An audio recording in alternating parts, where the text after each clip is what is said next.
Francis is a physician geneticist involved in the cloning of many fascinating disease genes. He then came to Washington first to lead the Human Genome Project at the NHGRI, and now he's the director of the National Institutes of Health. My bad. And to my right, Peggy Hamburg, the commissioner of the Food and Drug Administration. Peggy, also a physician, scientist, a career prior to this in health policy, initially as the commissioner of the New York City Department of Health, subsequently involved in the Health and Human Services in the Clinton administration, and for the past 4 years leading the FDA. So the ground rules for this session are we're going to have a conversation that I'm going to lead. Then we're going to open it up for questions from the audience. We've got an hour. I'm going to sort of judge based on if anyone's just dying to get to the microphone, when to cut off our discussion, but probably 15 minutes or so from the end. Before we start, I'm going to ask Francis and then Peggy to make just a few introductory comments.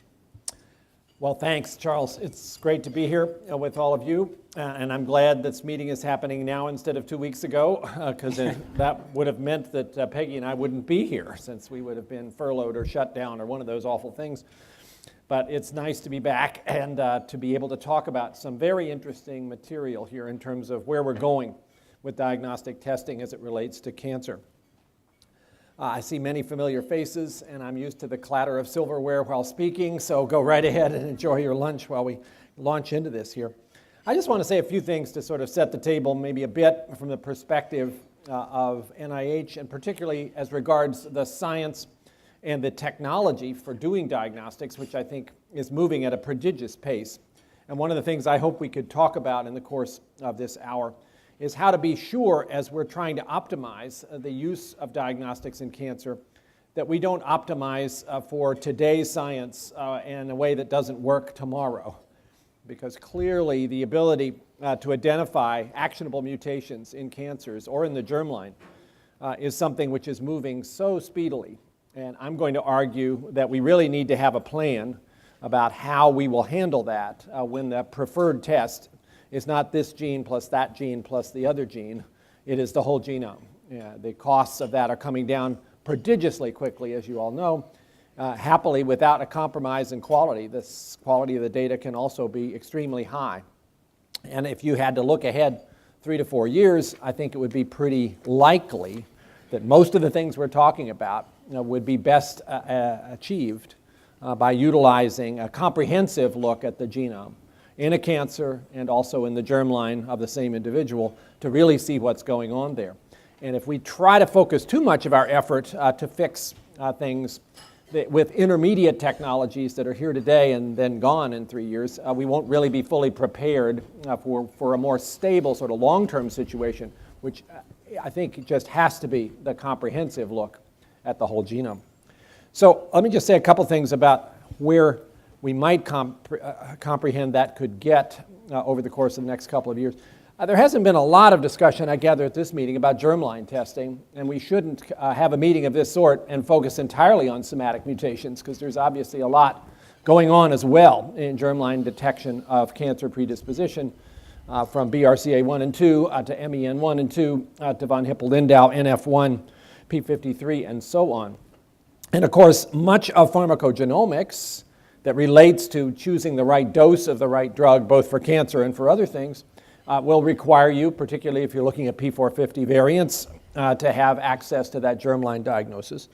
And furthermore, I would argue that it is pretty tough, if you're taking a comprehensive look at a tumor, to know what you're looking at without having the germline sequence to compare to. And I think that will need to become pretty much the standard over the course of time as sequencing gets cheaper and cheaper. A couple things to bring up about that. One is that we really do need to have a clearinghouse of where you can go to find out what tests are available and what their performance characteristics are like. And I think many of you know that NIH has been investing in that in the form of this genetic testing registry, the GTR. If you don't know about the GTR and you just go to Google and punch in genetic testing registry, it'll carry you there. As of now, there are 12,000 tests that are listed in that registry for 3,600 conditions, covering 2,400 different genes. And there are more than 2,000 daily unique viewers that go to that site to learn about the characteristics of tests. But at the moment, this is about germline testing. The use of somatic testing is strongly being considered by the GTR for inclusion and may actually happen in the next couple of months, at least starting down that path, as is whole genome sequencing, perhaps a somewhat more future plan, but one that needs to be there. So a clearinghouse for that kind of information, I think, will be useful, and there is this particular registry that I think you can find helpful if you haven't been there already. The other thing that I guess we really have to think about in terms of getting to the point of having whole genome sequence readily available is how that information gets shared. I don't think there has been much referral at this meeting from what I've heard to the need for that and to the fact that there is, for cancer, a global alliance that has been forming a set of standards since last January when the group first came together as an international effort to try to be sure that with all of the data that's being produced about genomics and cancer, that information has a place where it can be deposited in the cloud in a fashion that there are standards about how you collect both the data and the metadata so that we can learn collectively from that information in a much more effective way than if it's packaged away in various inaccessible places, which unfortunately can sometimes be the default. So, again, as we talk about this in the course of today, I'm really going to be interested in hearing the thoughts of all of you and of my good colleague, Peggy Hamburg, with whom we work quite closely in trying to chart a course forward here for personalized medicine. But I think we are at an inflection point, and we ought to think very carefully about, not today, but 3 or 4 years from now, how do we prepare for what is going to be extremely exciting, where I would think virtually every patient in a clinical trial and many in the standard of care would want to have complete comprehensive information on cancer and on their germline information and be able to interpret it. One last thing about that. If you haven't been paying attention to the debate that's going on about incidental findings, this is going to be a very big deal. If you have cancer and you have your blood DNA also analyzed along with the tumor, things will turn up, and you will have to figure out, are those things that should be shared with the patient if they have nothing to do with the cancer, but maybe something to do with other risks that might be relevant to the family? Exactly what do you do about that? The American College of Medical Genetics has said if that test was done by a commercial laboratory, you should share information on 56 actionable mutations of other sorts that people might want to know about. That is a very challenging thing to put in front of our community and something that we should be all collectively engaged in thinking about to be sure we get that part right. Thanks. Thanks. Peggy? All right, well, thank you. I'm very pleased to be able to be here and also pleased that I can share this discussion with 2 esteemed colleagues, and Francis is a very special partner and I would say uniquely equipped to be leading the NIH at this critical time as we truly enter the era of personalized medicine. It is just a nice coincidence that this panel discussion is taking place on the day that we at FDA have released a new report on personalized medicine. It wasn't planned, but hopefully it does reflect a certain alignment of the stars that we all are focused on a set of critical issues. And this is a report that I think it's very dense, but readable, and it lays out sort of our sense of the landscape, the issues, and the FDA role in this new era of medical product development to reflect the growing interest in personalized or precision medicine. And for us, you know, personalized medicine is actually a much broader concept than many people might think. It's certainly the pairing of a diagnostic with an appropriate treatment for a given subpopulation of patients identified through that diagnostic. It's also using an array of medical devices to better tailor treatments or interventions to patients. And it's also progress in regenerative medicine and stem cell research, which really is almost the most intimate form of personalized medicine that involves actually replacing damaged or missing tissue with your own tissue designed to address the medical concern.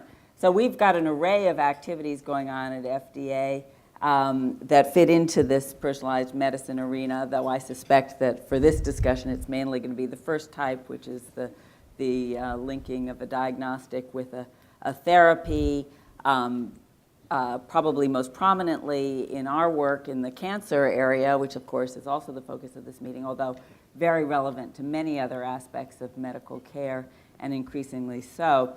Certainly, as the science has evolved and the opportunities in these arenas have increased, our work at FDA has very much changed. We've been interested and committed to work in this area for many years, going back 15 when Herceptin was first approved, and then building on the work of the Human Genome Project to really galvanize our policies and expertise and infrastructure to better address critical needs in personalized medicine. Obviously for us, it cuts across the different components of medical product development, our Center for Drugs, Biologics, Devices, and also our Center for Toxicology Research down in Arkansas. It's also required the development of new partnerships across government, importantly with NIH, but with others as well, including academia and industry. And entities like the Biomarkers Consortium have been invaluable to us. We have sought to really intensify efforts to identify, validate, and then utilize biomarkers as part of our work. It certainly made us think differently, not just about biomarkers and genetic markers in particular, but also how should clinical trials be designed, and the need for much more innovative approaches. How do we think about scientific computing and data mining to, as we learn more, to go back and look at data that exists in terms of whether a drug that initially wasn't thought to be so effective actually might have value, but in a subset of patients that initially hadn't been identified in the treatment effect, or the adverse consequences of use of that product had been diluted out in a more heterogeneous population. And also the advent of new technologies. We were talking about 3D printing earlier, which is transforming our concepts of personalized medicine and the medical intervention opportunities. Clearly, this new world is reflected in the products that we have approved and how we approve them. There are some 100+ drugs that are labeled with reference to genetic information that is important to the most appropriate use of these products. In recent years, we have approved a considerable number of new products with companion diagnostics, mainly in the oncology area. Another drug very important to Francis, based on some of his early research in the cystic fibrosis area, which is targeting patients with a specific genetic trait, and actually for the first time treating the underlying mechanism of disease as opposed to just treating patients. So it's exciting to see, and these transformations are occurring every day in the work that we're doing, the expertise we need to address our work, and the kinds of products that are coming before us. And I will close by echoing what Francis stressed at the beginning of his remarks about the challenge of not just addressing today's problem, but really leaning into what the future holds. And for us, it's a daunting challenge because the products are getting much more complicated. The science is advancing quickly, and it also brings with it great complexities.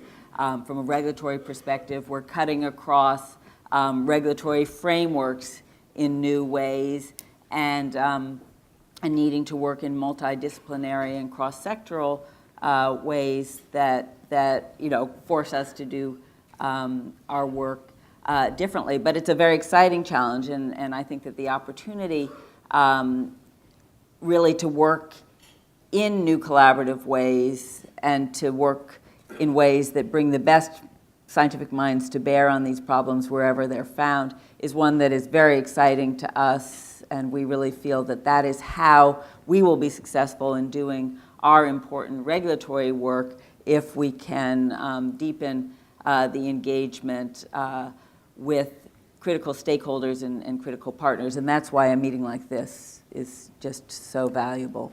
Well, thanks to both of you. So you both threw out the point of being ahead several years in our thinking. And one topic that came up multiple times this morning was the companion diagnostic model, which I think we all acknowledge has been quite successful, driven primarily by a drug developer seeing an activity in a subpopulation and then working together with a molecular diagnostic company to develop now a analytically as well as clinically validated diagnostic test. But in this era of next-gen panels and broader sequencing and so forth, I think I'd like to hear, and I know everyone in the audience would like to hear, how do we get ahead of this? Since we have a model that's worked, but we could argue that it's getting outdated by the day. Well, it is getting outdated. I got a call this morning, and I get a lot of these from people who are desperate for answers about cancer, and I try to figure out who to connect them with. This was a very distraught gentleman whose wife had just been diagnosed with stage 4 adenocarcinoma of the lung, a non-smoker, and who was being cared for in a very well-respected medical institution. And his question, after looking at the literature, was what tests should be done on the tumor to try to be sure that every opportunity is capitalized on to choose a targeted therapy that might help for what is clearly a very desperate situation. Because what he had been offered, it sounded like, was basically a short list of genes for which we know there would be actions associated, EGFR, ALK. And he's a thoughtful guy. His question was, wouldn't it be better to get all the information now, because something may get discovered a month or two from now that would become actionable, even though we didn't know it today? And wouldn't it be better if you just had all that information and you could go back and sort of immediately respond? Well, I had to agree. So I guess this is going to have all kinds of implications, and Peggy should weigh in here, because up until now, the way companion diagnostics have been carried out, as you just said, you have a specific test which goes through the approval process, and the test gets cleared at the same time the drug gets approved. But if we shift into this mode where the test becomes a global, comprehensive analysis of the genome, then what's high risk and what's low risk? It's like a test, and it has all the highs and lows built into it. And how then does the regulatory process deal with that kind of approach, recognizing that that's probably what's coming? So help us out. Well, this is a huge challenge, and I know the next panel you're going to have Liz Mansfield, who is our expert on these issues. But I think it's exactly the example where there are not easy answers, and we're going to have to work together to get it right. We're just beginning to get a handle on how to deal with companion diagnostics, and now we're seeing this new and important approach, coming very, very rapidly, and it does shake up our regulatory framework, and we have to go from looking at a very discrete diagnostic test to a system or platform that will be, looking at literally billions of base pairs and generating lots of information that bears on lots of different conditions and potential concerns, and how much do we have to validate, and how do we validate it, and we're going to be looking at some things that are very common and some things that are quite unique, and do you really need to collect clinical data on every aspect of that for us to be able to sign off, and of course to be able to do clinical studies on everything that might have relevance is clearly not realistic and not in the cards, and we have to really take a much more systems approach. But I will be honest, Liz can provide some more clarity later, but this is a work in progress for us, and we are really struggling with what is the best approach that will enable us to utilize these tremendous advances in science and understanding, but provide both the healthcare system and patients with some assurance that these tests are actually being done in a responsible way and providing meaningful information that has analytic and clinical validity for the conditions that they're being treated for. So, thank you. There's a related issue with companion diagnostics that was brought to my attention when I was preparing for this discussion, and that is, well, as I said before, it's generally the drug developer who's driving the need for the companion diagnostic, and then the molecular diagnostic company puts in an investment to do all the things that we all want done to assure us that a good test is being developed. But there's not an exclusivity like there is with a drug that gets developed by a company to protect them, from copycat type tests or drugs over as soon as they've made their investment. I know it gets into a tension between, you don't want to create a monopoly necessarily, but is there an approach from your point of view on how to, I guess, reward the company that makes the initial investment in developing the data package that we all want to see versus the more sort of homebrew diagnostic approach? Well, I think you're kind of gently getting into, one of the very challenging questions, and I appreciate that you start with the 1-2 punch, the two most difficult questions that you could ask me. But the issue that right now there is not a completely unified regulatory oversight mechanism for diagnostic tests, and that there is the issue of the more traditionally developed diagnostics with a pharmaceutical company manufacturer, a device manufacturer, and going through the FDA regulatory process, and then another class of diagnostics called laboratory-developed tests that have historically been treated somewhat differently. It goes back to the late 1970s, I guess, when our device regulatory framework was put in place, and at that time there were a group of diagnostics that were being used generally within a hospital or a healthcare system, often in a research context, but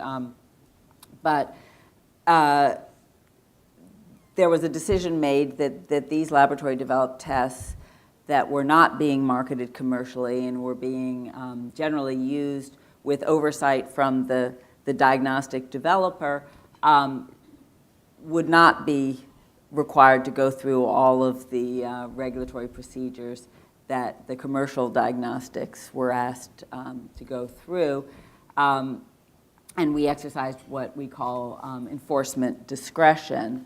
But over time, the world has evolved, science has evolved, and many of these laboratory-developed tests are in fact being used on a much broader basis, being marketed outside of the institutions where they were developed, and often, forming the basis of very important medical decisions and treatment interventions.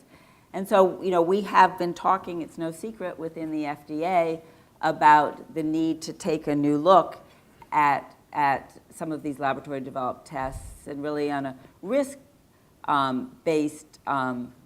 with a risk-based framework, begin to engage with more regulatory oversight that's comparable to what's expected with commercial diagnostic developers. And we've spent a lot of time talking to various stakeholders, a lot of time looking at the types of tests that are out there and how they're used, and have begun well into a process of trying to develop some guidance for how FDA might, begin to exert more regulatory oversight of the highest risk laboratory developed tests. We think it's important in terms of assuring a certain level of analytic and clinical validity that's essential to appropriate use of diagnostics to promote and protect health. We think it's important in really creating a level playing field for developers of diagnostics. And we think that it is important to really having healthy innovation in this domain because at the present time, as you pointed out, there's a disincentive for some to put a lot of time into research and development and putting together the standards of evidence for FDA approval when others don't have to go through that. So I think it makes a lot of sense. It is an area, where there is some considerable difference of opinion about what is the right approach, but I think this is the time to have this discussion and to work together to achieve the kind of regulatory oversight that is stratified by risk and appropriate to what I think every healthcare provider wants for their patients and patients want for their treatment and care. Francis, do you have an opinion on this and whether maybe the academic community or the NIH should be part of generating the evidence for these very innovative new tests early on, perhaps through some of these consortia, databases, Global Alliance? Yeah, certainly. That would be a very important part of what NIH's mission ought to include at this time. What you're saying about LDTs and the lack of any kind of incentive for the developer who's developed a companion test to be able to hang on to their market. That may not be true if you're talking about a gene expression-based test where you have a multiplex analysis of various RNA levels in a tumor and you're using an algorithm to try to determine what that says about risk. Then it gets a little harder for that to be immediately replicated by some other laboratory. But if you're talking about a single gene where you're looking, is there a mutation or is there not? These days, that is pretty straightforward for any company that wants to mount a competitor test to be able to do so. And again, my view would be we shouldn't get ourselves in a big twist about trying to solve that because I think the era of this kind of very specific single gene companion diagnostic test is going to be fairly short-lived, and to try to solve it when that's the case may not be the best use of the effort. And it is helpful having some competition out here to keep the costs down. In terms of what NIH should be doing, certainly you heard from Harold Varmus this morning, and he would be very much in accord with what I'm about to say, that if we have the chance in clinical trials that NIH is running to be able to collect as much of the diagnostic information as possible in a fashion where it's readily shared and published, whether or not the results are in the nature science category or whether it's just useful information. That is what we're all about, and we will be continuing to push that agenda. The Global Alliance that I mentioned briefly, the notion of having a repository for that kind of information from all sorts, and not just in the US, but from other countries as well, seems like a critical need that we need to get to pretty quickly, or we'll be sorry later because all these data sets will be in incompatible formats and you won't be able to make much out of them without a huge amount of additional labor. And that is something which we hope to see come forward by early next year. Charles is part of this enterprise and might even want to speak to that Global Alliance in terms of what its mission is. Basically, the Alliance aims to set out standards for how these data and metadata should be collected and displayed. And then it is expected there will be operating platforms that come forward that utilize those standards and put themselves forward as a place where you can go and deposit your data or search through what others have deposited in that same space. All of this done in a fashion that protects patient confidentiality and privacy, which will not be trivial. But it seems like without that, we're going to go much more slowly than we should. I just mentioned one other potential resource that is starting to be formed, which maybe not all of you have heard about. The Patient-Centered Outcomes Research Institute, PCORI, which was funded as part of the Affordable Care Act, is ramping up to $500 million of resources per year very quickly. And one of their major investments is going to be the formation of a national clinical research network, which once it is fully funded and up to speed, should include something like 20 to 30 million patients who are in fact already enrolled in healthcare delivery organizations that have electronic health records, with staff in place to manage research projects and with the ability to obtain consent on a wide variety of different kinds of clinical studies. Much of what goes on there will be comparative effectiveness research. But if you could imagine such a network of that sort, which is stable over time and has longitudinal follow-up, as a place, if you were interested in trying to do a study of a relatively rare cancer or a common one, you might have a pretty exciting new opportunity that arrives on the scene on top of what's already there with the network of NIH-funded cancer centers and other such networks. This is probably something to watch, and this will become a reality about the end of this calendar year. Over the next 18 months, it will be piloted to see what can happen. It will be linked up with patient-powered research networks, which will include some patient organizations that are focused on cancer in order to even greater extend the reach and to focus on patient outcomes. So this is a new kid on the block, and it's going to be an interesting one to add to our whole range of research potential in the United States. So I think we should maybe now turn away from companion diagnostics and talk about, say, risk. You know, molecular diagnostic tests are not just to decide what drug you're going to get. So two issues come to my mind with risk. Francis brought one up in his opening remarks, which is the germline question. And in the whole genome era. And another one that Peggy brought up at lunch is direct-to-consumer marketing issues that, you know, can be significant. So maybe start with you on germline and Sure. Well, my lab actually is doing whole exome sequencing for a variety of conditions. So we've been plunged into this as a research enterprise, and maybe in a research enterprise it's more straightforward because you can decide up front in a contract with the patient called consent, what are you going to reveal and what are you not. But if you're running a commercial lab, at least there are those out there, like the American College of Medical Genetics, that say you have a responsibility. If you have uncovered an actionable variant in the germline that might mean something needs to be done for that patient and might have implications for their family, you have to notify them, even if they weren't expecting it. Now, that's quite an ethical challenge, and there's a lot of discussing and sometimes arguing going on about this.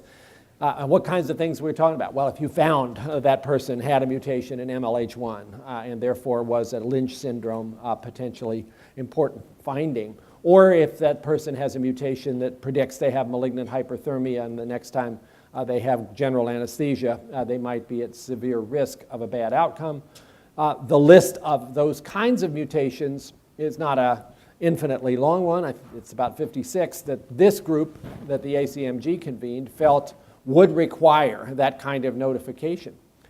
But it is not so straightforward when you look at that list to know how to interpret a particular DNA sequence because, okay, here's a mutation that's never been seen before. It changes an amino acid in a gene which has been associated with a disease. But is it actually pathological or is it a benign variant that just happens to be really rare? Very hard to tell the difference. One of the things this points out, by the way, is that we have not done a good job in the past of having a clearinghouse for everything that's known about the correlation between mutations and phenotypes. There are lots of these specific databases that have focused on this gene or that gene, and they're often run by academics. And frankly, our academics colleagues have not always been as good as one would hope in terms of sharing that information. You would really like to be able to go to a clearinghouse where everything that's known about every gene in the genome was right there in front of you, so that if you found something, you could either say, well, we don't know, or wow, yeah, this was identified in 6 other patients and they all had this disease. That we're not at. We need to get there. But I do think this is going to be a problem not just for the people who are doing analysis of rare conditions in children trying to get an answer, or in families that are afflicted with some heritable condition and you're trying to sort it out. It's going to be a problem for cancer because I don't think it's going to be legitimate as we really get to the point of having inexpensive DNA sequencing, to ignore the germline. It's going to be there. You're going to bump into it.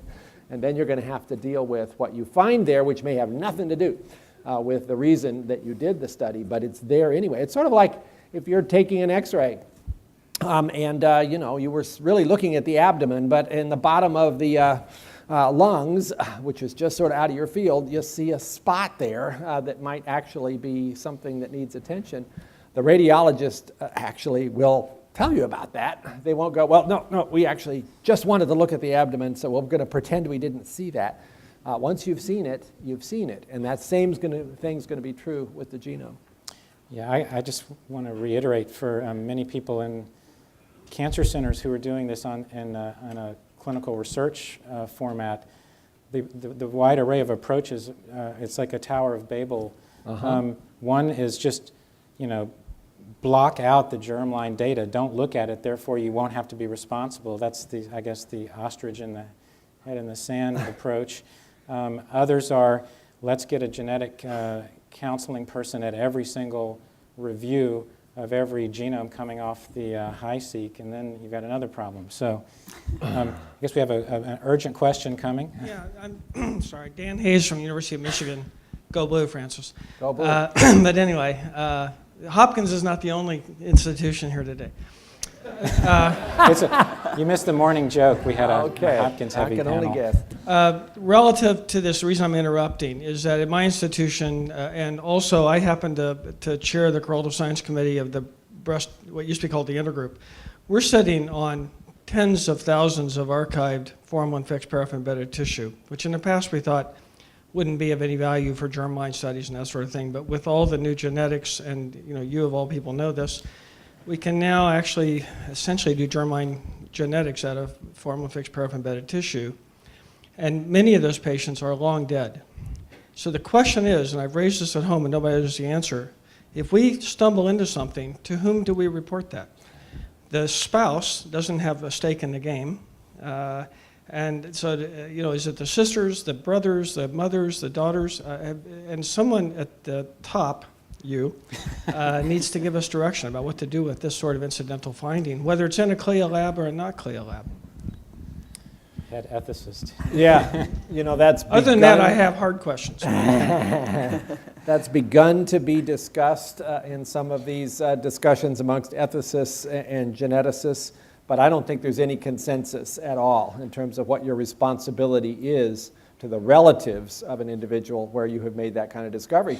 Some of it ends up being a reductio ad absurdum. Well, how far do you have to go? Do you have to notify every living relative you can find, which might be thousands of people? Do you have to go to Ancestry.com and search out all of the branches and let somebody know that they have 1 chance in 32 of carrying this particular mutation that might or might not cause malignant hyperthermia?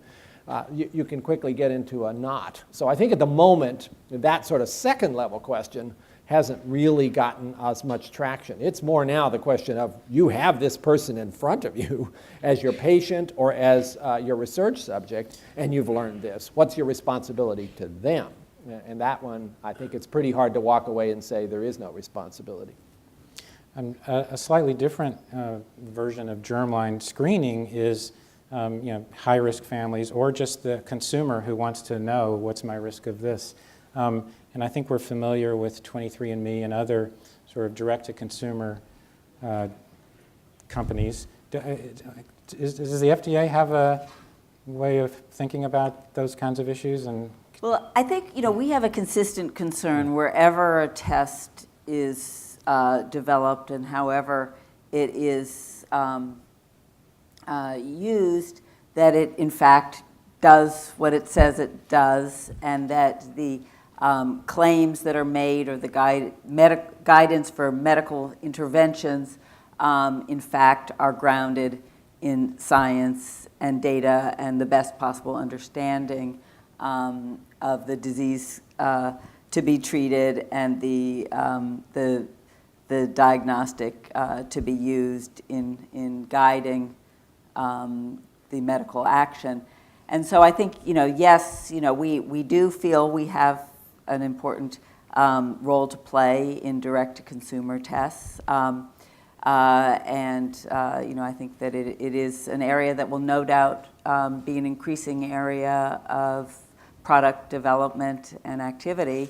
And I think, we will see changes in the marketplace and changes in our oversight role as all of this evolves. It's interesting, not in the area of genetic testing, but in the area of HIV, where when I was first a medical student and then a medical resident at New York Hospital and Memorial Sloan Kettering, HIV testing was undertaken, in a very, very highly orchestrated way with pre- and post-test counseling and a lot of requirements and elaborate consent.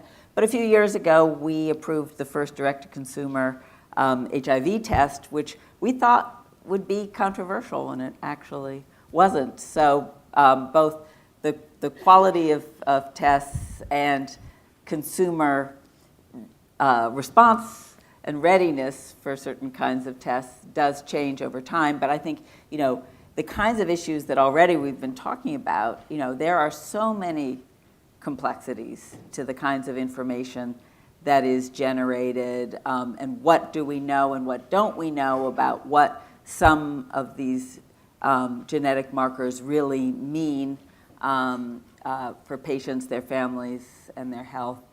And then what do we know about the quality of the testing and the analysis that goes into recommendations that are made. So we've got a lot of work before us. Yeah, and I think it's going to grow because in some work that I'm involved in where privacy issues prevent the compilation of large data sets, cancer patients are getting angry at those barriers, HIPAA-like barriers, and they are sort of in this sort of count me in mode of I'm just going to upload my data into a data commons if I could.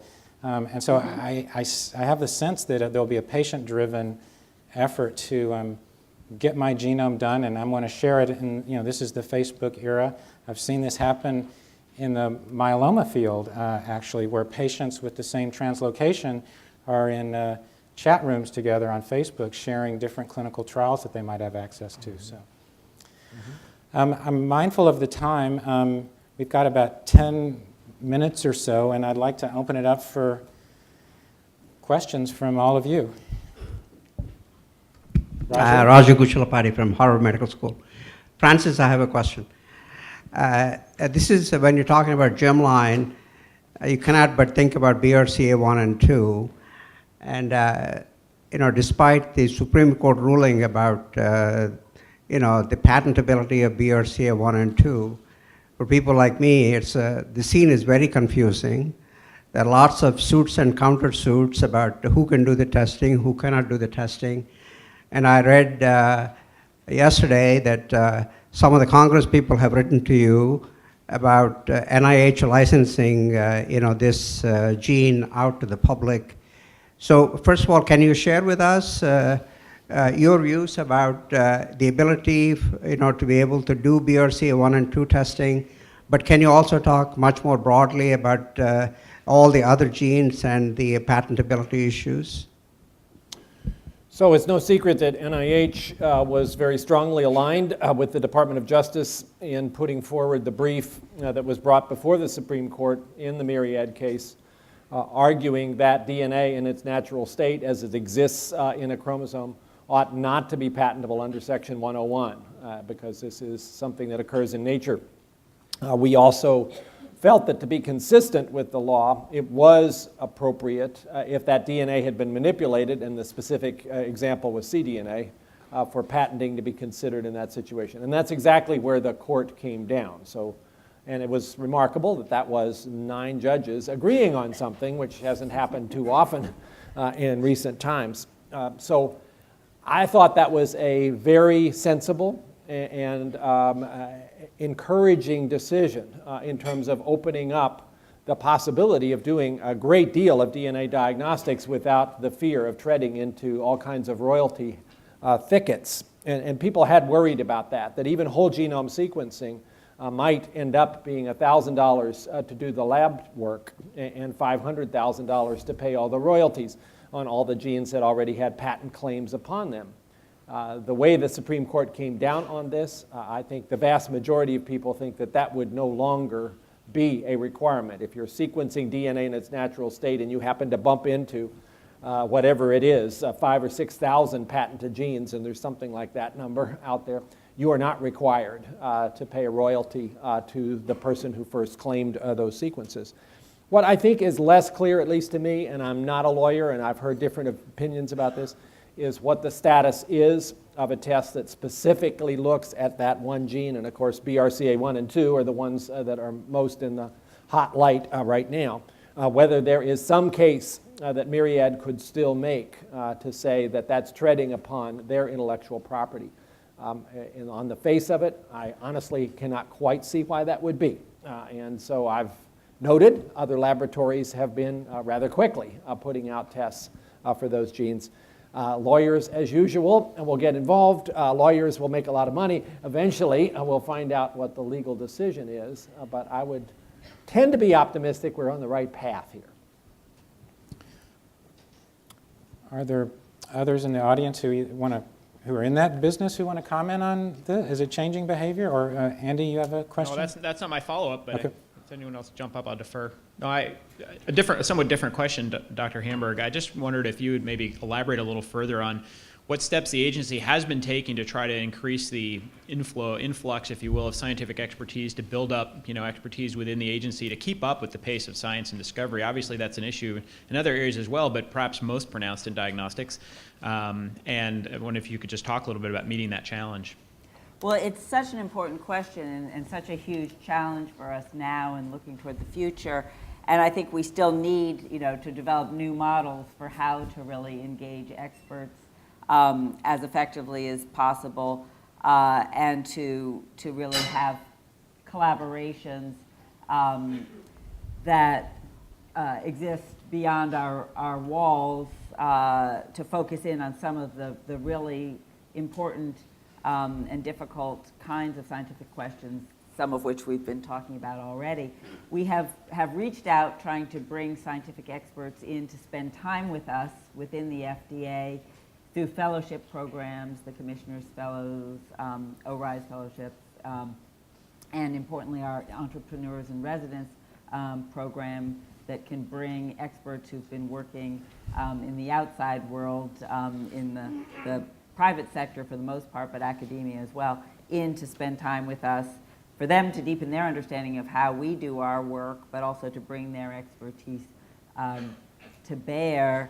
The partnerships that we have, I mentioned already with NIH,